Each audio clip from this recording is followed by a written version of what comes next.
Assalamualaikum warahmatullahi wabarakatuh. Qurannya yang ini, bukan itu. Ini Qurannya, bukan itu. Ayo cepat. Ya. Alhamdulillah, masyaallah kan wa malam yasha lam yakun la haula wala quwata illa billah. Allahumma shalli wa sallim ala sayyidina Muhammadin wa ala alihi washabihi ajmain. Amma ba'd. Rabbi shrah li sadri wa yassir li amri wa hlul 'uqdatam min lisani yafqahu qawli. Para ikhwan, akhwat, muslimin muslimat, jamaah Masjid Jami Al Furqon yang Allah rahmati, yang Allah cintai dan yang saya hormati. Alhamdulillah pada kesempatan ini kita akan melanjutkan kajian terjemah kitab suci Al-Quran. Insyaallah sekarang ayat 112 ya Pak? 112 ya? 112. Tapi bahasanya ada, kita ngebahas yang atas dulu kan. Nah tadi kita bisa dalami lagi ayat yang sebelumnya. Ayat 110-nya ya. Bacanya di bawah. Yang lanjut aja. Kita lanjutkan yaitu ayat 112 ya, dua ayat aja kali ya, sampai 113 ya, sampai 13. Baik, kita awal dengan baca Al-Fatihah dan kita lanjutkan dengan ayat 112 sampai 113 ya. Bi barakatil Fatihah. A'udzu billahi minasy syaithanir rajim. Bismillahirrahmanirrahim. Alhamdulillahi rabbil alamin. Ar-Rahmanir-Rahim. Maliki yaumiddin. Iyyaka na'budu wa iyyaka nasta'in. Ihdinas siratal mustaqim. Siratal ladzina an'amta 'alaihim ghairil maghdubi 'alaihim waladdallin. Amin. Lanjut ya. Bismillahirrahmanirrahim. Duribat 'alaihimuz zillatu aynama thuqifu illa bihablim minallahi wa hablim minan nas wa ba'u bighadabim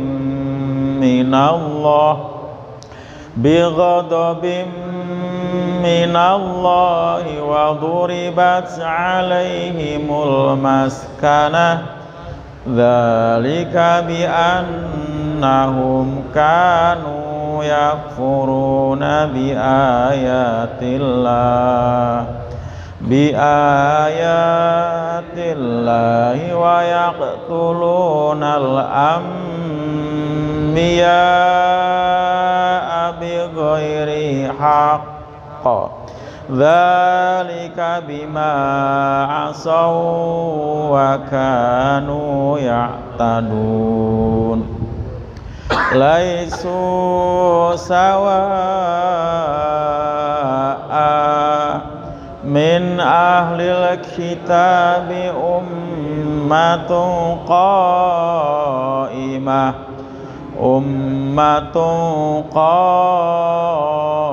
qa'imatun yasluna ayatillahi ana al-laili wa hum yasjudun.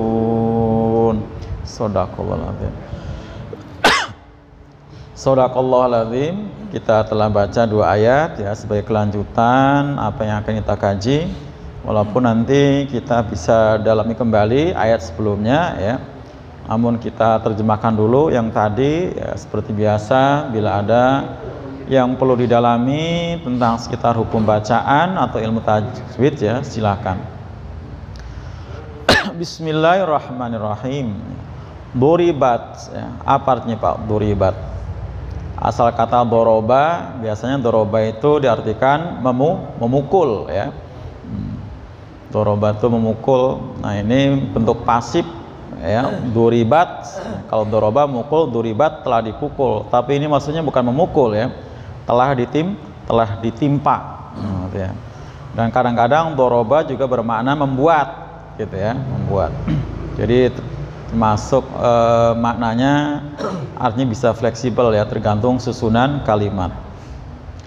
Duribat telah ditimpa alaihim atas mereka, yaitu ahli kitab yang sedang kita bicarakan ya. Apa yang menimpa mereka ahli kitab? Az-zillah. Apa Pak zillah artinya?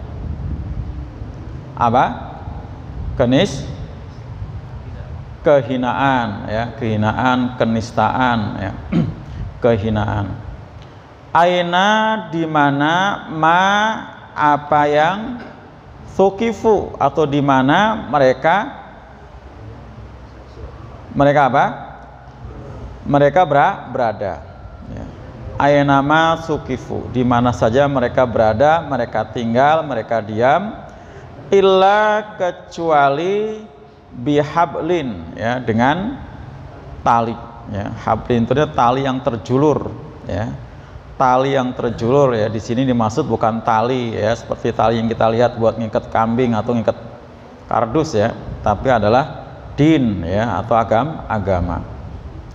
Bihablim minallah ya, tali dari Allah. Nah seperti yang kemarin dijelaskan oleh saya ketika menerjemahkan arti hablun ya dari surat Ali Imran ayat 103 itu ya. Wahab lim minanas, dan tali dari manusia. Yang dimaksud di sini adalah hubungan dengan manusia atau tali yang terjulur dari manusia, termasuk adalah perjanjian dengan orang lain. Wabau, dan mereka kembali bigodobin dengan apa Pak? Godob, kemarahan atau kemurkaan, minallah dari Allah. Wa duribat, sama tadi ya dengan duribat yang awal, dan duribat ditimpa alaihim almaskanah ya, kenistaan. Kalau tadi azillah itu kehinaan, itu identik dengan apa? Kerendahan jiwa. Tapi kalau maskanah identik dengan kerendahan apa? Fisik. Paham nggak maksud Pak? Kalau kerendahan jiwa itu kehinaan, artinya dia memang orang rendahan karena akhlaknya yang buruk gitu ya, sehingga dia itu apa? Terhina karena perbuatannya yang buruk, seperti tukang bohong gitu ya, ngutang nggak bayar, nah itu nakal, namanya itu hina secara kejiwaan. Tapi kalau maskana hina juga, tapi kaitannya dengan masalah fisik, kelihatannya penampilannya compang-camping gitu ya Pak, dekil, kumel, lecek, nah kira-kira seperti itu. Ini al-maskanah, jadi biasa diartikan kenistaan. Sama-sama rendah ya, tapi beda antara zillah dengan maskanah. Jadi ini untuk apa? Orang-orang ahli kitab yang tidak menjalin hubungan baik pada Allah dan dengan antara sama manusia. Dzalika, itulah ya, bi annahum, bahwasanya mereka ahli kitab tadi, kanu, mereka adalah yakfuruna, mereka selalu ingkar ya, kufur, bi ayatillah, terhadap ayat-ayat Allah. Wa yaqtuluna, dan mereka membunuh al-anbiya, para nabi. Ini kebiasaan buruk mereka. Jadi ribuan nabi yang dibunuh oleh ahli kitab dari kalangan Bani Israel ya. Karena para nabi-nabi di kalangan Bani Israel itu seperti kita para ulama, setiap tempat ada nabi ya Pak, bukan rasul. itu ya, banyak sekali. Hampir setiap saat ada pembunuhan Nabi. Karena Nabi itu melarang hal-hal yang buruk yang itu biasa dikerjakan oleh mereka. Nah, supaya Nabi ini enggak selalu melakukan pelarangan, ya, dibunuh. Nah, seperti itu. Ini kerjaan dari ahli kitab, ya, kalangan Bani Israel. Mereka membunuh para nabi, anbiya, jamak pada nabiyan, jamaknya anbiya. Membunuh para nabi bi ghairi haq, dengan tanpa hak, ya, dipastikan bunuh nabi itu pasti tidak hak, gitu ya, pasti tidak hak. Dan pada akhirnya juga ada nabi dan rasul yang dibunuh, ya, nabi dan rasul. Kan banyak nabi dan rasul yang mau dibunuh, ya kan, banyak yang mau dibunuh, termasuk Nabi Isa juga mau dibunuh, ya kan, tapi ternyata tidak terbunuh karena Allah ganti dengan yang lain. Nggak terbunuh kan Pak, tapi yang benar-benar sampai dibunuh beneran adalah Nabi Zakaria dan Yahya, ya, Zakaria dan Yahya itu dibunuh, digergaji bapaknya, kemudian ya apa, Yahya dipukulin, ya, sampai mati. Nah, itu ya, syahid, ya. Ini kerjaan buruk, perilaku buruk ahli kitab yang dikecam di sini, yang mereka mendapatkan apa tadi Pak? Azilah dan almas kanah, ya, kehinaan dan kenistaan. Dzalika itulah bima disebabkan apa yang asau mereka maksiati. Asau, ya, ini bentuk jamak pada asau, ya, artinya maksiat. Biasanya memang identik dengan yang apa Pak? Yang asoy memang identik dengan maksiat, ya, asoy itu bahasa Arab, ya. Yang oh iya, asoy kan tulisannya kan Pak, asoy tulisannya, asoy. Pak Manap ya, oh iya, pokoknya yang Pak Manap yang suka asoy itu maksiat itu. Asoy, iya, asoy sama yang bonghai, nah itu ya. Hai, maksiat itu. Kalau maksiat itu orangnya, ya. Kalau aso itu nama kata kerjanya, ya, nama kata kerja asoy. Wakanu dan adalah mereka ahli kitab tadi ya tadun, apa Pak? Melampaui batas, ya, keterlaluan, ya, melanggar hukum-hukum itu mereka. Karena klimaknya nabi-nabinya pun dibunuh, ya, nabi pun dibunuh. Laisu tidaklah, laisu ini termasuk apa namanya, huruf nafi, ya, yang dia beramal seperti kana, ya. Makanya depannya sawaan sebagai khobarnya laisa. Laisu tidaklah mereka ahli kitab itu sawa, banyak panjang, wa-nya mat wajib minimal 4 di sini, 4 harokat sampai 6. Nah, a-nya karena fatatain bacanya panjang jadi mat iwat, kecuali kalau kasrotain, domatain baru dinaber, ditekan. Kalau misalnya in atau a i u tanpa tanwin bacanya sawa, gitu ya, dinaber namanya, dikejut, ngasih tahu kalau ada hamzah. Tapi khusus untuk fathah tanwin dibaca mat iwat, 2 ketuk, ya. Laisu sawa, bukan a tapi a panjang 2, gitu ya. Kalau a cuman 1 ketuk kan, belum ada mat iwatnya apa? Nggak ada mat iwatnya, pokoknya karena fatatain itu. Nggak cuman hamzah doang, ba sama ban jadi ba, tan jadi ta, karena kita berhenti, kecuali kalau terus baru tergantung depannya apa. Ini depannya mim, berarti kalau terus dibaca idgham bigunah, ya. Laisu sawa gitu ya. Kalau lanjut itu laisu sawaan, tidak sama. Jadi perbuatan buruk yang digambarkan di atas tadi tidak boleh dinilai secara generalisasi ya, nggak boleh dipukul pukul rata gitu ya. Ternyata di kalangan ahli kitab Yahudi Nasrani pun nggak semuanya seperti itu gitu ya. Nggak semuanya apa tadi?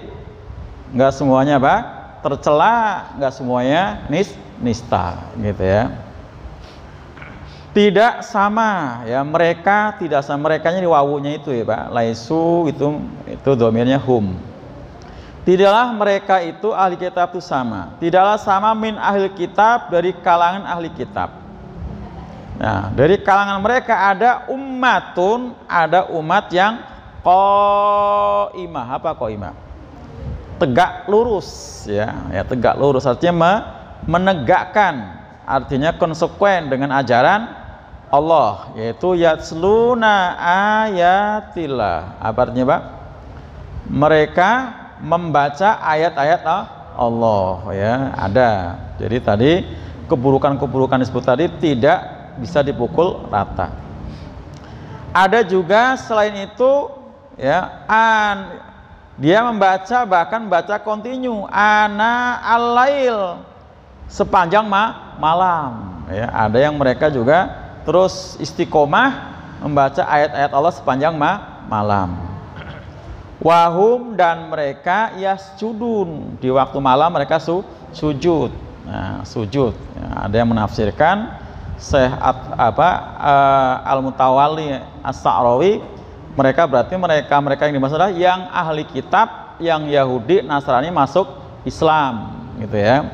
Karena pada zaman Nabi banyak ya, walaupun nggak banget gitu ya Pak, yang masuk Islam. Mereka membaca ayat-ayat Allah, mereka juga sujud ya. Ditafsirkan sujud di sini sujud sholat tahajud. Kenapa ditafsirkan ini adalah yang sudah masuk Islam? Karena kalau di luar yang masuk Islam ya, ajaran-ajaran yang dulu sebelumnya mereka nggak ada dikenal istilah sholat tahajud gitu. Jadi ini pendapat salah satu ulama terkenal kita. Ini terjemahnya kurang lebih seperti itu Pak. Ada yang tanyakan? Ada enggak? Atau bacaannya barangkali? Ada siapa yang mau nanya? Silakan Pak RW, Pak RT. Pembahasan aja saya bilang dari atas. Oh ya, kalau nggak ada, Kita kurang puas kemarin. Ya kemarin kita dari ayat 110 itu ya. Di antaranya yang belum jelas banget ya. Apa kira-kira yang belum jelas ya? Bahwa Allah berfirman, kuntum khaira ummah ukhrijat linnas ta'muruna bil ma'ruf wa tanhauna 'anil munkar wa tu'minuna billah. Jadi kamu itu tampil sebagai umat terbaik karena apa? Memerintahkan pada yang ma'ruf dan mencegah daripada yang mungkar, dan beriman pada Allah. Jadi ini ukuran ya. Ukuran kita ini suatu kaum terbaik, kaum dalam komunitas satu RT atau satu RW atau satu kelurahan, disebut umat masyarakat terbaik kalau kita menghidupkan amar ma'ruf nahi mungkar. Jadi kuntum khaira ummah itu ukurannya bukan karena se-RT ini, se-RW ini, sekelana orang yang kaya semua, enggak seperti itu. Atau karena ahli semua dalam masalah sains teknologi, juga bukan. Oh, karena banyak pejabatnya, bukan ukuran. Ukurnya hidup enggak di lingkungan RT kita, RW kita amal ma'ruf nahi mungkar, atau malah sebaliknya ada pembiaran kegiatan yang mungkar, yang asoy tadi. Pak, gimana Pak RW kalau ngeliat ada yang di asoy kira-kira dibiarin, diantepin apa di nahi mungkarin? Itu dia. Kalau kita ngeliat asoy tadi didiemin ya, bukan dinahi mungkarin, berarti belum kuntum khaira ummah. Belum kuntum khaira ummah. Ukurannya di sini. Kamu tampil sebagai umat yang terbaik itu kalau menghidupkan itu. Jadi ada aksi dakwah, dan dakwah ini ya seperti juga kemarin ditanyakan, ini kan bahasanya apa kemarin? Memerintahkan.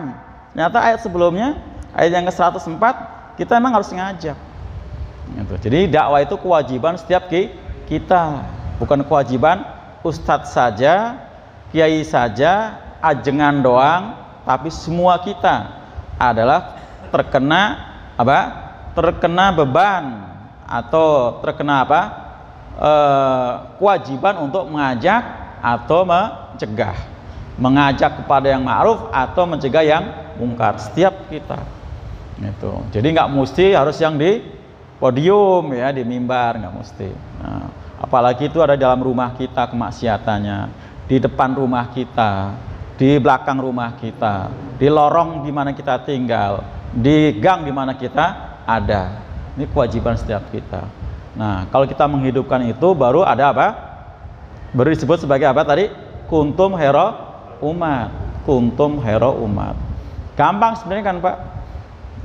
Pas kita lewat di rumah mau ke masjid, ada orang nongkrong, yuk kita sholat gitu. Gampang nggak, Pak? Ya gampang, apa susahnya sih? Perlu modal aja enggak gitu kan? Yuk sholat gitu kan, ya seperti itu. Kan gampang kan, Pak? Oh iya kan? Ayo sholat gitu aja. Yuk ngaji. Ya gitu kan, ya gitu doang kan, Pak? Nggak perlu apa? Nggak perlu modal. Ayo ngaji, ada pengajian di masjid gitu. Oh gitu ya. Nah, yang bikin mangkel apa, Pak? Oh iya, saya nitip gitu ya, Pak. Nitip aja gitu ya. Nitip, Pak. Sholat sih nitip. Emangnya martabak ditipin. Gitu ya. Ya, itu ada yang begitu. Itu namanya apa? Bercanda, mengejek tuh ya. Oh iya, dan nitip aja katanya. Atau enggak duluan nanti saya gitu ya. Kalau iya duluan nanti saya depanan, bagus ya, Pak. Oh ya. Kalau nitip doang. Apapun itu artinya maksud saya lebih mudah kita mengajak kepada yang ma'ruf dibanding kita mencegah yang mungkar. Nah, mencegah yang mungkar ini justru yang berat ya. Ada orang judi kita larang, kita nasihatin. Ini yang berat ya kan. Di situ ada indikasi pelacuran, kita cegah, ini yang berat.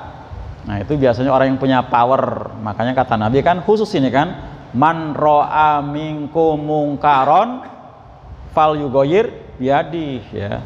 Barang siapa di antara kalian yang melihat kemungkaran fal yugoyir biadi, maka rubah dengan tangan. Nah, tangan ini adalah apa? Kekuasaan. Ya, entah RT, entah RW, entah lurah, apapun ya, di mana kita punya power ya, itu lebih efektif. Nah, ini jadi memang lebih berat untuk nahi mungkar dibanding apa? Amar ma'ruf. Nah, tapi tadi memang ada tugas masing-masing mestinya kan, ada pembagian tuh tugas. Nah, ukuran yang kedua adalah waktu yang ketiga ya. Yang pertama amar ma'ruf, kedua nahi mungkar, yang ketiga adalah beriman pada Allah. Nah, itu artinya begini. Kalau kita sudah mau beraksi ya, ada action untuk amar nahi mungkar, kita harus orang yang beriman. Jangan sampai kita getol ngajakin orang baik-baik supaya baik tapi kitanya tidak beriman. Nah, gitu maksudnya. Ngajak orang sholat kitanya harus sudah ya tukang sholat, kira-kira seperti itu gitu ya. Ngajak orang sholat kitanya kagak sholat, nyuruh ke masjid kitanya nggak ke masjid, kira-kira gimana tuh, Pak? Mental calo ya kan, jarkoni kata orang Jawa. Oh, lagu lama gitu ya. Lagu lama udah hafal berarti ya, Pak? Biasanya lagu lama hafal, yang sisa lagu baru ya kan. Lagu lama berarti udah hafal. Kenapa, Pak Anaf? Oh, lagu lama ya. Oh gitu ya. Nah itu jadi untuk calo namanya. Jadi tu'minuna billah, kitanya sudah beriman. Ini dasar, karena amar ma'ruf nahi mungkar itu bentuknya sudah amal solih. Nah, amal solih itu akan berarti buat kita akan ada nilainya sebagai kebajikan kalau kita punya iman. Maka tu'minuna billah, harus beriman pada Allah. Di dasarnya iman. Kalau iman berarti udah lengkap, ya kan? Karena cinta, karena sayang. Ngajaknya itu, Pak. Ngajaknya bukan karena tendensi-tendensi yang buruk ya, tidak. Kenapa kita ajak, kenapa kita cegah, kenapa kita kasih tahu? Karena kita sayang sama saudara kita, gitu. Karena sayang aja. Yuk kita sholat, yuk kita ngaji. Karena kita sayang itu. Nah, karena nggak mungkin timbul sayang kalau kita nggak punya iman, ya kan? Karena iman itu kan itu melahirkan kasih dan sayang. Tu'minuna billah. Nah, walau aman ahlul kitab, dan sekiranya ahlul kitab itu beriman, lakana khairul lahum, sungguh baik buat mereka. Ini karena di dalam nanti kita temukan, Pak, di dalam surat apa? At-Taubah yang berbuat yang sebaliknya, yang mencegah pada kemungkaran, yang mencegah kepada kebaikan dan mengajak pada kemungkaran itu adalah orang-orang kafir, ahli kitab, orang munafik itu. Nah, di sini termasuk tadi, ya, artinya ayat ini bisa dijelaskan kenapa tadi Allah mengatakan bahwa sekiranya ahli kitab itu beriman, sekiranya beriman ahli kitab, niscaya baik buat mereka, karena banyak kan mereka tidak beriman. Walaupun tadi ya di ayat yang berapa 113 tidak semuanya ahli kitab seperti itu. Ada yang beriman, tapi tadi banyak ya, tapi nggak banget gitu ya. Atau berkatakan juga sedikit. Ya, nyatanya pada zaman Nabi beberapa ahli kitab yang masuk Islam, ya itu diantaranya juga banyak yang munafik. Tapi nggak munafik juga ada, termasuk dari orang Nasrani, bagus-bagus ya. Termasuk dari orang Yahudi seperti anaknya siapa? Abdullah bin Salul gitu ya. Tapi juga ada yang jadi apa? Gembong-gembong munafik seperti Abdullah bin Salul, Kabul Akhbar, Wabi Munabih, Ibnu Jurayj ya, itu dan CS-nya seperti itu. Jadi itu baik-baik buat mereka. Artinya siapapun yang beriman ya, beriman itu sejatinya keuntungan iman itu akan kembali pada yang beriman tadi. Allah tidak diuntungkan, kita muslimin pun tidak diuntungkan. Ya, mereka yang beriman dan sebaliknya gitu ya. Nah, minhum sebagian mereka al-mu'minun ya, sebagian mereka beriman tadi kan, wa aksarumul fasikun tadi ya. Dan sebagian lagi di antara mereka fasik. Fasik itu berarti ada juga yang masuk Islam tapi munafik, atau fasik nggak masuk Islam, ya fasik juga. Karena kalau kembali kepada definisi fasik itu adalah apa? Mereka yang merusak. Nah, merusak itu bisa dilakukan oleh orang munafik atau yang kafir. Nah, beda dengan munafik. Nah, kalau munafik itu memang pasti orang Islam, ya. Tapi kalau fasik bisa Muslim, bisa orang kafir, seperti itu. Nah, apapun yang mereka perbuat dari kefasikannya yang merusak tadi, kata Allah, la yadurrukum, tidak akan membahayakan kalian. Nah, ini artinya kita kaum muslimin, karena kum di sini berarti bukan nabi doang kan? Kalau la yadurruka berarti nabi aja gitu kan? Nah, sebagai hitopnya, lawan bicaranya pada waktu itu. Nah, sekarang kita juga, jadi nggak usah khawatir pakai lan. Lan itu artinya apa? Sama sekali tidak. Dari dulu, sekarang maupun nanti nggak akan bakalan. Ya, kefasikan mereka itu akan membahayakan kamu kita ini. Illa ada, kecuali apa? Sedikit gitu ya. Ada, kita terganggu kenyamanan dan sebagainya, tapi tidak seberapa. Tidak seberapa gitu ya. Tapi ada upaya-upaya mereka. Itu. Nah, nyatanya betul kan? Mereka yang berusaha mengganggu, menghalang-halangi perjalanan dakwah Nabi juga memang nggak berarti, walaupun juga sedikit ada gangguan. Wa yuqatilukum, dan jika mereka memerangi kamu, nah jika mereka memerangi kamu artinya mereka angkat senjata, bukan cuma ganggu, yuwallukumul adbar, niscaya mereka bakal yuwallukum, akan berpaling dari kamu ke belakang. Nah, itu karena mental orang-orang munafik, orang fasik di Alkitab itu mereka sebenarnya pengecut aslinya. Ya, aslinya pengecut, seperti itu. Mereka bakal lari ke belakang. Makanya kan ketika terjadi peperangan pun hampir nggak pernah gitu ya Nabi berhadapan langsung dengan ahli kitab, kecuali mereka membantu satu kaum yang jadi musuh Allah dan Rasul. Itu kan.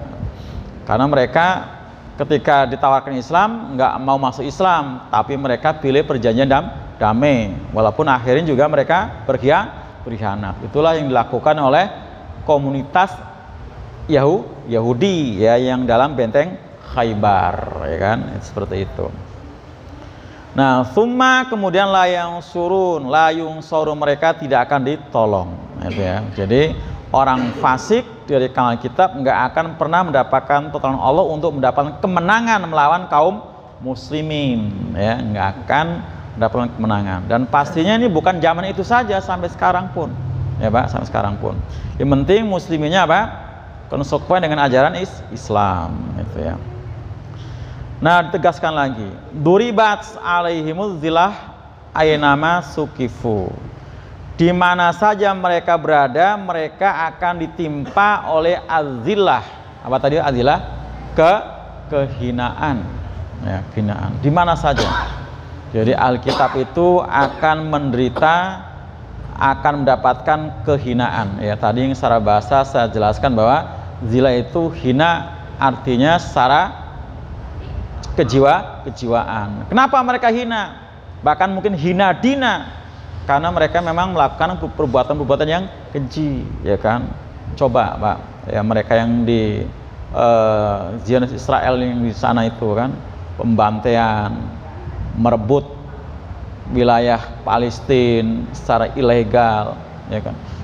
Coba, mereka terhina, dikecam sampai hari ini. Bahkan yang mengecam bukan apa, Pak, kaum muslimin saja, termasuk sama mereka yang banyak yang nggak setuju dengan aksi-aksi mereka, yang melakukan pembantaian, pembunuhan, melarang orang ke masjid, ya kan, merampas hak-hak kaum muslimin yang di jalur gajah, seperti itu.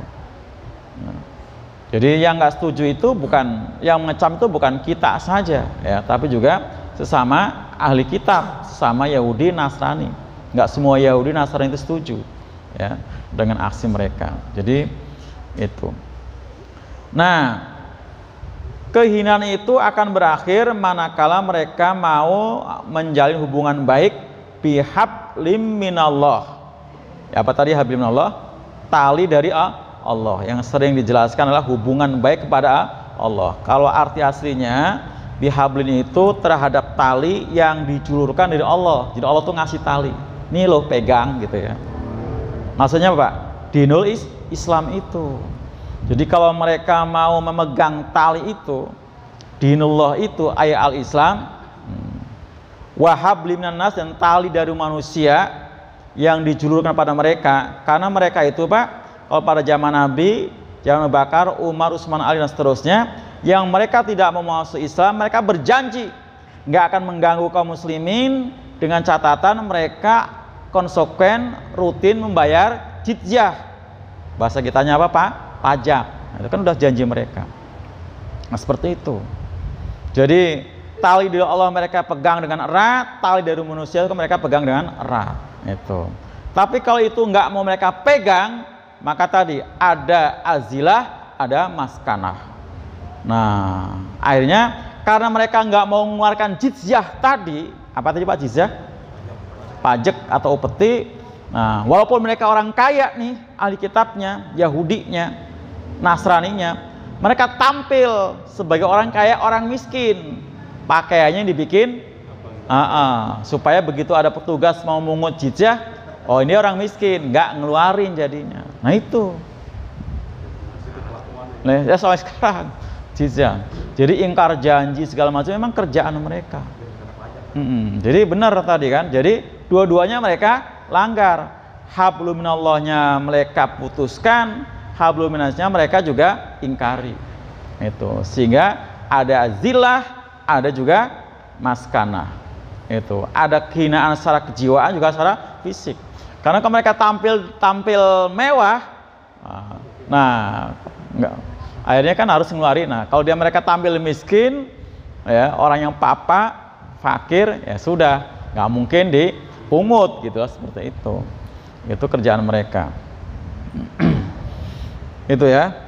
Jadi illa bihabnillah wa hablim minan nas. Nah, tadi ya, wa ba'u, dan mereka kembali bighadabi minallah, kembali mendapatkan kemurkaan dari Allah. Karena tadi mereka nggak konsekuen dengan janjinya, maka waduribat alaihimul maskanah, ditimpa dengan kenistaan. Ya, jadi ada murka Allah dan ada, ini lengkap banget sudah, Pak. Lengkap banget. Ini untuk ahli kitab, ya. Lengkap banget. Nah, dzalika, yang demikian itu, bi annahum, bahwasanya mereka kanu adalah mereka yakfuruna bi ayatillah, mereka ingkar terhadap ayat-ayat Allah. Artinya agama Allah yang ditawarkan pada mereka atau dinul Islam itu mereka tolak ya, mereka tolak gitu ya. Jadi mereka pilih dengan perjanjian damai walaupun akhirnya mereka ingkari. Nah, berarti mereka ingkar ya dengan ayat-ayat Allah. Kemudian nggak kalah kejinya selain mengingkari ayat-ayat Allah yang mereka baca di Taurat, ayat-ayat Allah yang mereka baca di Injil. Nah, mereka diantaranya mengingkari ayat-ayat tentang kenabian Muhammad Rasulullah SAW. Kan di Taurat jelas, di Injil jelas. Karena memang mereka diperintahkan di Taurat buat orang Yahudi dan di Injil buat orang Nasrani untuk mengimani Nabi akhir zaman yang bernama Muhammad atau Ahmad. Tapi mereka ingkari. Bahkan itu Pak, ayat-ayatnya dihapus sama mereka. Dihapus, dibusek, dicoret. Nah, itu kan. Karena ingkarnya tadi. Nah, termasuk perbuatan keji yang tidak kalah kejinya adalah wayaqtulunal anbiya'a bighairi haq. Membunuh para nabi. Hampir Pak, hampir semua para nabi dari kalangan Bani Israil dalam upaya pembunuhan mereka. Hampir semua.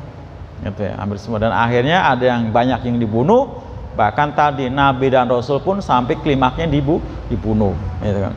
Ada yang nggak sampai kebunuh, Allah selamatkan. Ya, kayak saya tadi siapa Nabi Isa alaihissalam, ya kan.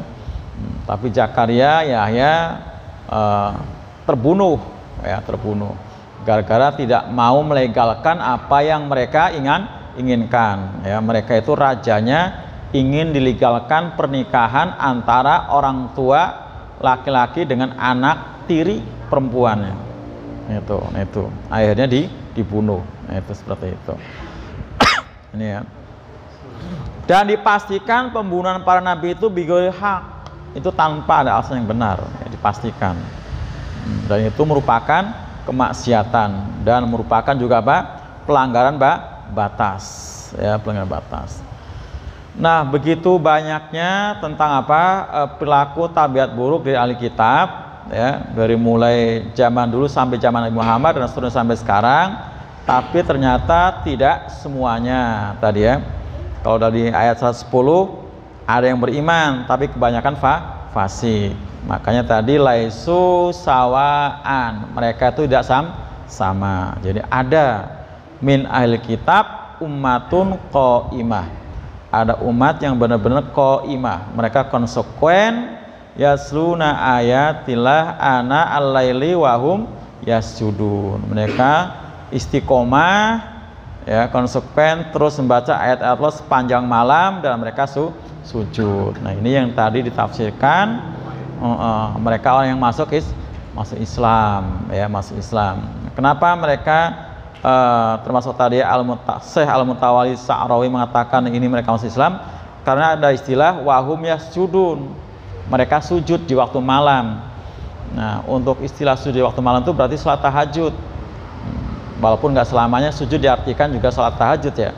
Nah, tapi mereka memahami karena di luar agama Islam atau agama sebelum agama Islam yang dibawakan oleh Nabi Muhammad itu nggak dikenal dengan istilah salat tahajud gitu ya. Kalaupun salat malam nggak disebut dengan tahajud gitu ya, seperti itu. Ini diantaranya pendapat yang menyebutkan bahwa mereka itu adalah orang-orang yang sudah masuk Islam. Dan seterusnya ya Pak, alhamdulillah sampai hari ini juga banyak ya di negara-negara yang mereka mayoritas Nasrani seperti sekarang di Inggris ya kan, sudah banyak masuk Islam. Di Amerika dia banyak masuk Islam ya itu. Jadi kita tidak boleh mengeneralisasi, memukul rata bahwa semua ahli kitab itu sesat, semua ahli kitab itu kafir. Tidak ya, nyatanya mereka juga ada yang muslim, yang mukmin, yang konsekuen, yang istiqomah. Bahkan mungkin kalau bahasa tadi Pak, qaimah yasluna ayatillah ana alail, mungkin kita yang masuk Islam dari bayi malah mungkin nggak seperti ini. Mereka baca ayat Allah sepanjang malam, setiap malam Pak. Kita rutin ke setiap malam? Oh rutin, alhamdulillah berarti ya. Berarti boleh saingan gitu ya. Kalau rutin boleh saingan gitu kan, boleh saingan kalau rutin, boleh saingan. Anak alail kan luar biasa. Wahum yasudun itu kan. Ini saja para jamaah semua. Ada yang tanyakan? Ini jamnya kecepatan 1 menit. Kecepatan. Silakan. Nanya ini aja, antara manusia biasa dengan Nabi dan dengan Rasul, kan Nabi otomatis kan dia menyuruh kebaikan semua. Itu banyak hal seperti dia kaya dulu. Kemudian nabinya banyak, berarti bukannya termasuk manusia yang biasa, berarti Nabi predikatnya bedanya apa? Ya beda ya. Jadi kalau Nabi dan Rasul berarti mereka memang dapat wahyu, memang punya taklif, ya, beban, kewajiban untuk menyampaikan pada umat. Nah seperti itu. Rasul, ya? Nabi dan Rasul. Kalau Rasul itu pasti Nabi. Iya, nah kalau Nabi, hanya memang mendapat wahyu tapi dia tidak punya umat, ya, tidak punya umat. Atau memang nabi-nabi pada zaman itu memang ya seperti sekarang ulama, artinya memang walaupun nggak ada punya umat tapi tetap ada kegiatan dakwah, kegiatan dakwah berjalan terus. Seperti ulama sekarang. Ulama sekarang itu apa kata Nabi? Al ulama'u warasatul anbiya. Nabi itu ulama itu pewaris para nabi. Nah, jadi walaupun bukan nabi, ya para ulama tetap ada aksi dakwah seperti itu. Ya, seperti itu. Nah, kemudian bukan berarti kita yang bukan nabi, bukan rasul, ya, atau bukan nabi, apalagi nabi dan rasul, kemudian nggak punya taklif untuk dakwah. Nah, kembali ke ayat-ayat yang banyak, termasuk ya, surat Ali Imran ini, ayat yang ke-104 dan 110, berarti memang kita semua juga punya kewajiban yang sama. Karena Islam ini agama dakwah. Islam itu agama dakwah. Islam sampai masuk ke Indonesia itu bukan oleh ya, oleh paksaan dengan yang orang bilang pakai ujung pedang, tidak. Tapi oleh dakwah. Mereka ke Nusantara sambil berdagang, dagang itu sambil jadikan momen dakwah. Jadi Islam itu agama dakwah. Jadi ketika kita sudah dalam Islam, jangan Islam itu hanya dimonopoli sendiri. Jangan dimonopoli tapi hendaknya disampaikan kepada yang lain. Setelah kita Islam, sampaikan kepada keluarga, sampaikan kepada saudara. Jadi Islam itu agama dakwah, ya. Jadi nggak benar kalau Islam itu diperjuangkan lewat pedang, tidak, ya, tidak seperti itu. Apalagi cukup ya. Baik, alhamdulillah sudah masuk Isya. Mohon maaf segala hilaf. Mudah-mudahan kajian kita bermanfaat. Assalamualaikum warahmatullahi wabarakatuh. Waalaikumsalam warahmatullahi wabarakatuh.